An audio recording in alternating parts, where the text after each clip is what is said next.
खबर यूपी के बलिया से है, जहां योगी सरकार के परिवहन मंत्री दयाशंकर सिंह ने अखिलेश यादव द्वारा चुनाव आयोग को कफन देने वाले बयान पर किया पलटवार। कहा कि अखिलेश यादव ने हार स्वीकार किया है। मतगणना से पहले ही उनको लग गया है कि वह भारी अंतर से हारने वाले हैं, इसलिए वह ऐसे बयान दे रहे हैं। कल आप देखिएगा, मतगणना जब शुरू होगी तो सिर्फ जीत ही नहीं, ऐतिहासिक जीत होगी। बेड़ियों में जकड़कर अमेरिका से भारत भेजे गए नागरिकों के सवाल पर मंत्री दयाशंकर सिंह ने अमेरिका को दी नसीहत।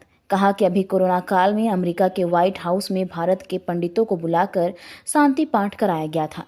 जो अमेरिका कहता है कि वह विज्ञान में सबसे आगे है, उसको भी कोरोना में भारत की संस्कृति, सभ्यता और आध्यात्म को मानना पड़ा। भारत विश्व गुरु की तरफ जा रहे हैं।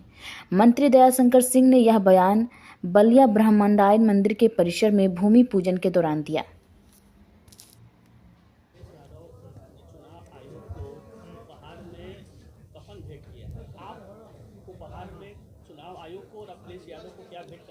देखिए, हम अखिलेश यादव जी अपनी हार स्वीकार कर लिए हैं। अभी मतगणना से पहले ही उनको ये लग गया है कि भारी अंतर से हारने वाले हैं, तो उसके लिए इस तरह के वो बयानबाजी कर रहे हैं। कल आप देखिएगा, जब मतगणना शुरू होगी तो जीत ही नहीं होगी, ऐतिहासिक जीत होगी मिल्कीपुर में भारतीय जनता पार्टी के माननीय नरेंद्र मोदी जी और माननीय योगी जी के नेतृत्व में।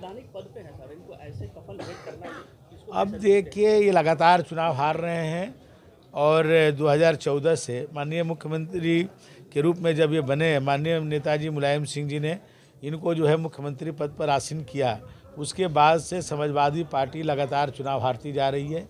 खुद मुख्यमंत्री थे, 14 में हार गए, उनको पता नहीं चला। 17 में इनके पैरों तले ज़मीन खिसक गई, इनको पता नहीं चला। 19 में अपने घोर विरोधी बहुजन समाज पार्टी को अपने साथ लाए, दोनों मिल के लड़े, फिर भी मोदी जी और योगी जी की लहर को नहीं रोक पाए। और 22 में कहते थे 400 सीट हम पाएंगे, और जनता ने प्रचंड बहुमत से भाजपा को जिताया। ये केवल 24 में झूठ बोल करके कि मोदी जी 400 सीट पाएंगे तो आरक्षण खत्म कर देंगे, संविधान बदल देंगे, कुछ सफलता इनको मिल गई थी।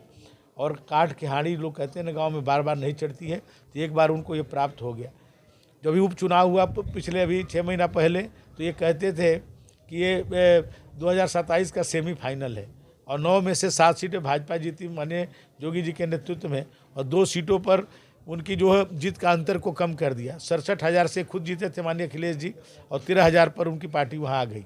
तो इससे बौखलाए हुए हैं, और ये आप देखेंगे मिल्कीपुर में भी केवल जीत ही नहीं होगी, ऐतिहासिक जीत होगी। कल का आप इंतजार करिए। 104 नागरिकों को 109 हथकड़ी लगा करके और भारत लाया गया है अमेरिका द्वारा, उनके लिए क्या उस पर माननीय हमारे विदेश मंत्री जी का बयान आ चुका है, उस पर अमेरिका से बात हो रही है। उत्तर प्रदेश के भी लोग हैं मंत्री जी, उनको इस्टेब्लिश के लिए आपका किस तरह का रोल क्या होगा, किस तरह की छूट दी जाएगी उनको यहाँ इस्टेब्लिश करने के लिए उन लोगों? अरे पूरी सरकार सबकी चिंता करती है। सरकार, केंद्र सरकार इस पर खुद जो है नजर रखी हुई है। विश्व गुरु बनने का वो बोल रहे हैं अखिलेश यादव, कह रहा है कि विश्व गुरु जो है बनने के लिए दावा करने वाले लोग आज खामोश है, मौन है। अमेरिका क्यों खामोश हैं? अभी कोरोना आया था, कोरोना में आप देखें कि अमेरिका के व्हाइट हाउस में भारत के पंडितों को बुला करके वहाँ शांति पाठ हो रहा था, तो उस दिन अखिलेश जी कहाँ थे? अखिलेश जी कहाँ थे जब भारत के पंडितों को बुला करके अमेरिका जो कहता था विज्ञान में मैं दुनिया में सबसे आगे हूँ, उसको भी इस कोरोना में भारत की संस्कृति और सभ्यता और अध्यात्म को मानना पड़ा, और भारत के पंडितों को बुला करके वहाँ पर शांति का पाठ कराना पड़ा। भारत विश्व गुरु की तरफ जा रहा है। अभी कुंभ हो रहा है, तो कुंभ का भी विरोध कर रहे हैं, वो तो कुंभ का भी विरोध करें। और कुंभ में कई देशों की जितनी संख्या होगी उससे ज्यादा लोग वहाँ स्नान कर चुके हैं। बेड़ियों में जकड़ कर लाया गया सर, अपमान उस पर हमारे विदेश मंत्री जी ने बयान दिया है, उस पर बात कर रहे हैं।